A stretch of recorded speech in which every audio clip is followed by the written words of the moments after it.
So far, we have learned that one of the ways to classify the nouns is to categorize them as proper, common, material, abstract, or collective noun.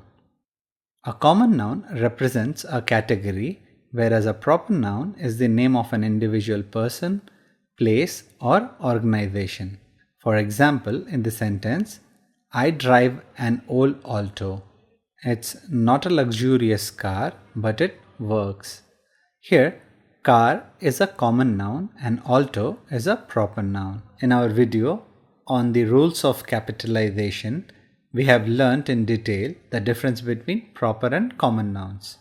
In the subsequent video, we build the concepts of countable and uncountable nouns. Let us now apply the concepts of countable and uncountable noun to understand the material, abstract, and collective nouns in a much better way. Material nouns. These are the names of substances. These could be naturally occurring or man-made. Let's look at these sentences. Calcium is required for strong bones. Plastic is made up of many molecules of ethylene. Here the word calcium and plastic are material nouns. Let us look at some examples of material nouns from various sources. From nature, we have water, air, silver, gold, iron, copper, etc. From plants, we have cotton, oil, wood, jute, coffee, medicine, etc. From animals, we have egg, meat, honey, milk, silk, etc. And man-made material nouns would be alcohol, asphalt, brick, cement, butter, etc. The important point to remember here is that a material noun is generally used as an uncountable noun. Look at this sentence. This bat is made up of a steel. Is it correct? We know that uncountable nouns do not take indefinite articles. So the correct sentence should be this bat is made up of steel. Okay, how about this sentence? A steel bat is seldom used in matches. This is correct as steel here is used as an adjective. Okay, how about this sentence? He was in irons. Here the word irons means chains or shackles and is not used as a substance. India wins 20 golds in Rio Olympics. Here the word golds means gold medals. Let us move to abstract noun. It is the name of a quality or state such as goodness, honesty, laughter, slavery, sickness, death, etc. Generally, abstract nouns are uncountable, but depending on context, it can be countable also. Let us look at this sentence. The concept of individual liberty/liberties is enshrined in the Constitution. Here it is uncountable and means freedom to live as you choose without too many restrictions from government or authority.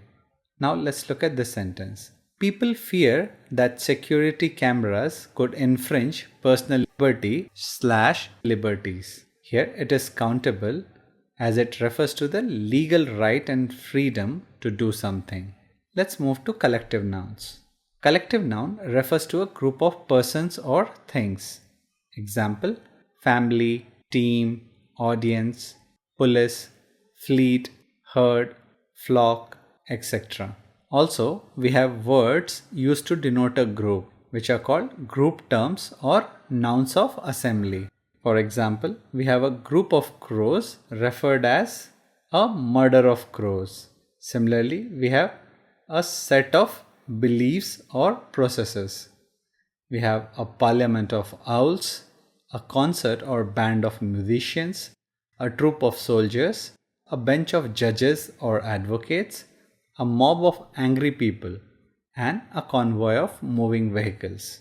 Most collective nouns can take a singular or plural verb, depending on whether they are considered as a single unit or as individuals of a collection. Let's look at these examples. The jury were divided in its/their opinion. Here the subject jury is seen as individuals and hence it would take their. The jury was unanimous in its/their verdict. Here the subject jury is seen as a whole group and hence it would take the pronoun its. So we can make a rule. A collective noun takes a singular verb and its as a pronoun when the collection is thought of as a whole. It takes a plural verb and a plural pronoun when the individual of which it is formed are referred to. Let's take some more examples of collective nouns. Every Monday, the team meets its/their manager for discussing the progress on the project. Here the team is taken as a whole as we can think the manager will meet them together to discuss the progress. You can argue that the manager may want to meet the team members individually and hence the correct pronoun can also be their. When it is not clear whether the collection is thought of as a whole or refers to individuals in the group, you may choose any pronoun, but you should be consistent. Also, it is advisable to consider them as a whole unless you have sufficient reasons to believe otherwise. Let's look at this sentence. After the rigorous training, the team showers/shower, changes/change into their casual clothes and head to their homes. Here clearly the individuals of the group are being referred to and hence the correct pronoun will be their. Also the verbs would be plural. So we'll have the team shower, change into their casual clothes and head to their homes. Today the class takes its/their first exam. Here again the class is seen as a whole and hence it would take its. The police is/are appealing to the public to stay away from crowded places during the festive season. Please note, police is always taken as a group. It is a special plural and hence the correct choice would be are. As discussed, when it is not clear whether the collection is thought of as a whole or refers to individuals in the group, the collective noun can take either a singular or plural verb depending on the choice of the author. But the author should be consistent in his approach. For example, in the sentence, government is definitely not pro-poor. They have reduced the amount of funds allocated to welfare schemes this year. Here, the noun government first takes singular verb is and then plural pronoun they. To ensure consistency and good English, the sentence should be rewritten either as the government is definitely not pro-poor, it has reduced the amount of funds allocated to welfare schemes this year, or the government are definitely not pro-poor, they have reduced the amount of funds allocated to welfare schemes. Let us now discuss three aspects of nouns: number, cases, and gender. The number of nouns is identified as singular or plural. In most of the cases, plural of a noun is obtained by adding s or es to a singular noun. For example, cat becomes cats, box become boxes. To make plural for the words ending with consonant plus y, we remove the y and add ies. For example, army becomes armies, lady becomes ladies. When we have noun ending with o, we add either s or es. So piano becomes pianos and hero becomes heroes. These were the cases of regular plurals. Now let us have a look at irregular plurals. The first case of the irregular plural would be the case where the nouns would not change their spellings. So sheep, fish, deer, bison would be the examples. Then we have two words for which we make plural by adding en. These are ox, which becomes oxen, and child, which becomes children. Previously, we also had brother and sister under this category. But now brethren and sistren are considered old-fashioned. They have now taken the form of regular plurals. So the brother becomes brothers and sister becomes sisters. Then we have case of the words having the sound F. So knife becomes knives. We add VES. Loaf becomes loaves.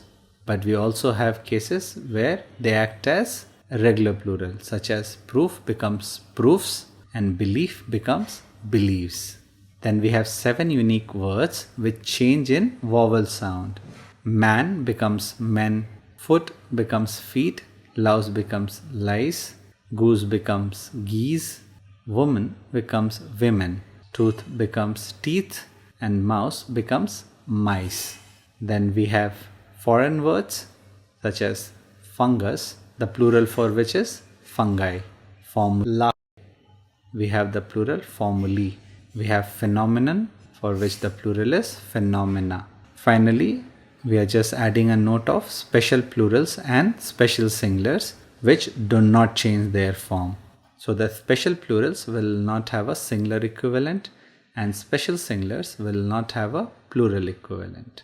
In English, nouns can represent 4 types of genders: masculine, feminine, common, and neuter gender. Masculine and feminine are self-explanatory, whereas common refers to people regardless of their gender, such as students, teachers, etc. Neuter gender refers to non-living things and animals. Also, the masculine gender is applied to objects that are remarkable for their strengths, such as the sun, time, death, summer, winter, etc. Let's look at this sentence. The sun sheds his beam on rich and poor alike. Similarly, feminine gender is applied to objects remarkable for their beauty and gracefulness, such as the moon, spring, autumn, nature, peace, mercy, hope, etc. Look at this sentence. The moon hid her face behind a cloud. Please note that the names of animals are generally referred to as neuter gender. But in some cases, when the gender is known to be highlighted, or in case of personification, it can take feminine or masculine gender. We can now move to cases of nouns. The first is subjective or nominative case. A noun is said to be in subjective if it is the subject of the sentence. So in the examples, Ram is reading a book, the painter is painting the wall.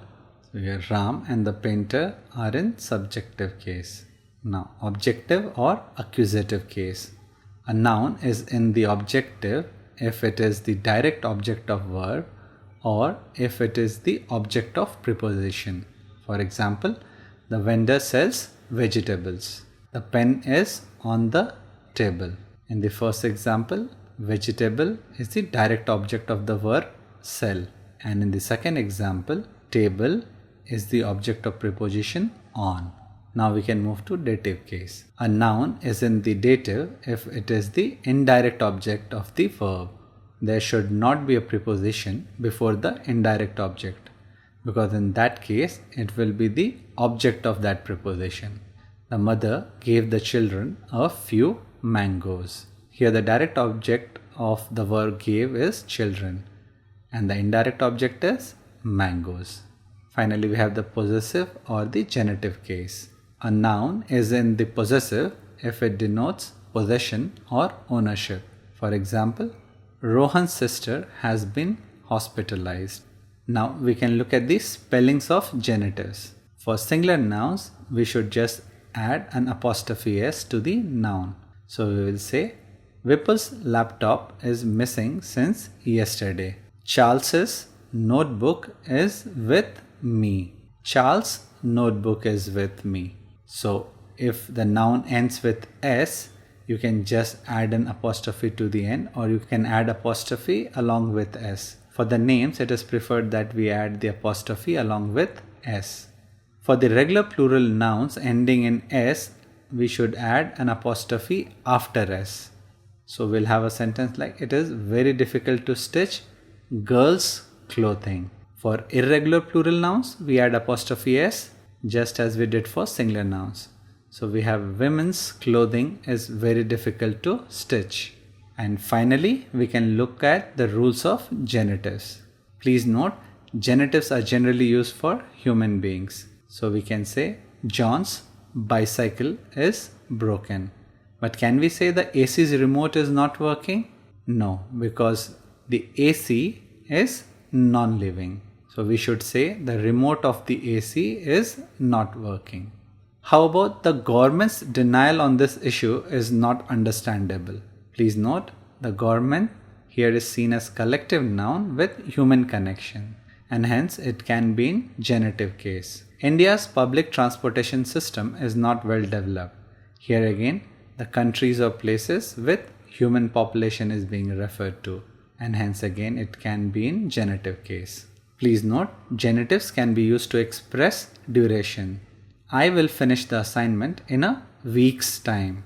So here the week duration can be in the genitive case. So with that, we can conclude our module on nouns.